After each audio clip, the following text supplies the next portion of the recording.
Assalamu alaikum class 9. This is our lecture 16A and we are doing our book exercise. This is page 120.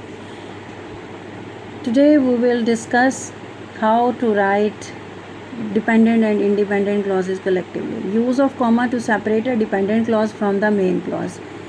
Dependent clause और main clause को आपने separate कैसे करना है या लिखते हुए किस तरह से लिखना है। आपको मालूम है कि जो डिपेंडेंट क्लॉज है it can be written in the beginning और in the end of the sentence, but how to write, let's see. In a sentence which has an independent and a dependent clause, a comma is used to separate the two if the sentence starts with the dependent clause. क्या है, in a sentence which has an independent, दो अगर clauses हैं, एक dependent है और एक independent है, comma is use to separate the, तो दोनों के लिए कॉमा यूज़ होता है। मगर if the sentence starts with the dependent clause, अगर डिपेंडेंट क्लॉज से आपका वो डिपेंडेंट क्लॉज कोई भी हो सकती है, वो आपकी एडजेक्टिव भी हो सकती है, एडवर्ब भी हो सकती है, नाउन भी हो सकती हैं और आपकी इफ़ क्लॉज भी हो सकती है। इफ़ क्लॉज भी आपकी डिपेंडेंट क्लॉज ही होती है।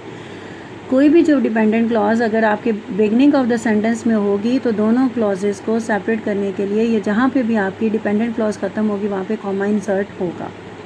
नेक्स्ट पॉइंट है, the dependent clause usually starts with any of the subordinating conjunctions while, as, although, because, since, if, after, before, until. ये भी आपकी पहचान है कि आपके ये जितने भी डिपेंडेंट क्लॉजेज हैं वो ये सबऑर्डिनेटिंग कंजंक्शन से शुरू होती हैं।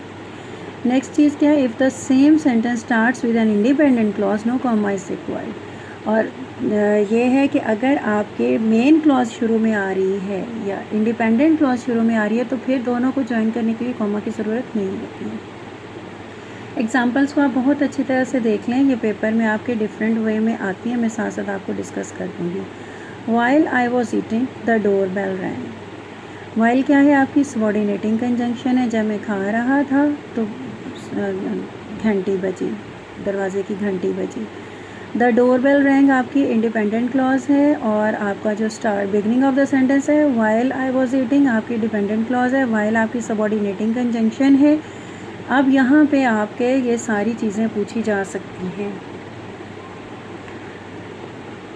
वाइल को मैंने सर्कल कर दिया, जैसे कि एक प्रीवियस एक्सरसाइज में हमने किया था कि जितनी भी आपकी सबऑर्डिनेटिंग कंजंक्शंस हैं उनको सर्कल करना है। तो आप ये वाली वो प्रैक्टिस यहाँ पे भी अप्लाई करें ताकि आपको मालूम है कि कौन सी आपकी कंजंक्शन से ज्वाइनिंग है और किस तरह से आपका सेंटेंस है, और अंडरलाइन भी कर लेना, आपको पता चल जाए।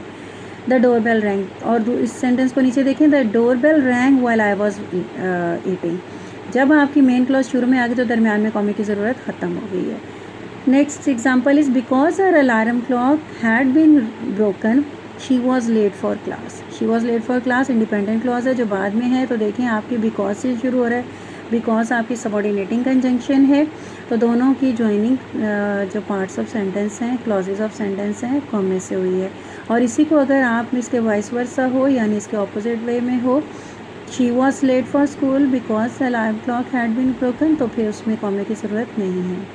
नेक्स्ट आप देखो, if you are sick you must see a doctor. अगर आप बीमार हैं तो आपको ज़रूर डॉक्टर के पास जाना चाहिए। You must see a doctor if you are सिक।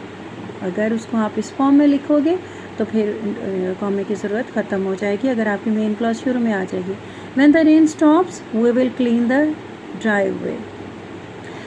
बारिश रुकने पे हम ड्राइववे रास्ता जो है साफ़ कर देते हैं, तो उसमें अभी आप देख लो, व्हेन आपकी सबऑर्डिनेटिंग कंजंक्शन है, व्हेन डिपेंडेंट क्लॉज से शुरू है तो कॉमा है, और जब ये आपका मेन क्लॉज पहले आ जाती है, we will clean the driveway when the rain stops, तो फिर उसका कॉमे की ज़रूरत नहीं रहती है।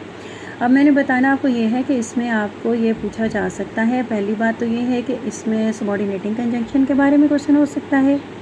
दूसरी बात ये है कि डिपेंडेंट और इंडिपेंडेंट क्लॉजेस के बारे में यानी मेन क्लॉज के बारे में आपसे अंडरलाइन करके पूछा जा सकता है कि पार्ट कौन सा है। फिर आपसे ये एडवर्ब का अगर है कि जैसे the door bell rang while I was eating, तो वाइल आई वॉज ईटिंग क्या हो जाएगा आपका, ये कौन सा है, एडवर्ब क्लॉज है, और एडवर्ब में कौन सी है, एडवर्ब ऑफ टाइम है, जब मैं खा रहा था। तो इसलिए आपके जितने कॉन्सेप्ट्स पीछे आपने पढ़ लिए हैं उनको बहुत थॉरोली आपने पढ़ना और समझना है कि जब आप पेपर में होंगे इंशाल्लाह तो आपको ये किसी भी तरह से इसमें से असेस किया जा सकता है। This is page 121 and this is part H. Mark the sentences as correct or incorrect. Put a comma to make the sentence correct. आपने ये पढ़ना है इसको, स्टेटमेंट्स को, 5 सेंटेंसेस हैं, इन्हें गौर से देखेंगे आप और देखें कि कहाँ कॉमे की ज़रूरत है और कॉमा की नहीं है. Because Aliya had mister school bus, she was late for school. Because से शुरू हो रहा है, बिकॉज सबॉर्डिनेटिंग कंजंक्शन है, तो फिर कहाँ पे ये सेंटेंस का ब्रेकअप होगा? बस पे. तो बस की के बाद आप कॉमा इंसर्ट करेंगे. She was late for school आपका इंडिपेंडेंट क्लॉज है. नेक्स्ट है after Clem comes home he will take you to the book shop. After Clem comes home, home के बाद कॉमा इंसर्ट करेंगे क्योंकि आफ्टर से बिगनिंग है आपकी, आफ्टर सबॉर्डिनेटिंग कंजंक्शन है और ये सेंटेंस में इंडिपेंडेंट क्लॉज पहले है. तो ये इसके सामने पहले वाला सेंटेंस जो है वो भी इनकरेक्ट है. INC लिख लें आपका. इनकरेक्ट क्यों है? क्योंकि इसमें कॉमा इंसर्ट नहीं है, तो इसलिए ये इसकी जो स्ट्रक्चर है उसका वो ठीक नहीं है. दूसरे में भी कॉमा नहीं है, तो ये इनकरेक्ट सेंटेंस है. Third one is the class will have the swimming lessons if the instructor comes tomorrow. The class will have the swimming lessons, ये आपकी मेन क्लॉज पहले है तो इसलिए हमें कॉमे की ज़रूरत नहीं, तो इसके सामने आप सी लिख लें. ये आपका करेक्ट सेंटेंस है. Fourth is when it rains I will bring an umbrella to school. जब बारिश होती है तो मैं अम्ब्रेला लाता हूँ. तो आप ये देख लें कि इसमें भी रेन्स के बाद आपने कॉमा इंसर्ट करना है और ये भी आपका क्या हो जाएगा? इनकरेक्ट सेंटेंस है. Although mister Asif was sick he went to work. Although अगरचे ये भी subordinating although mister Asif was sick he went to work. इसमें आपके पास क्या है? सबॉर्डिनेटिंग कंजंक्शन से शुरू हो रहा है, मगर इसके बाद उन्होंने कॉमा खुद से दिया, तो इसलिए ये एक करेक्ट सेंटेंस है. तो जिस तरह से मैंने पिछले सेंटेंसेस में भी बताया है कि इसमें से आपको डिपेंडेंट और इंडिपेंडेंट क्लॉजेस भी पूछी जा सकती हैं, सबॉर्डिनेटिंग कंजंक्शंस के बारे में भी क्वेश्चन हो सकता है, और इवन आपका इसमें ये भी पूछा जा सकता है अगर आपका ये क्लॉज कौन सी है या काइंड कौन सी है क्लॉज की. एडवर्ब क्लॉज आप कर चुके हुए, तो इसलिए उसके बारे में आपसे क्वेश्चनिंग हो सकती है. इसलिए learn plus right each and everything but with proper understanding.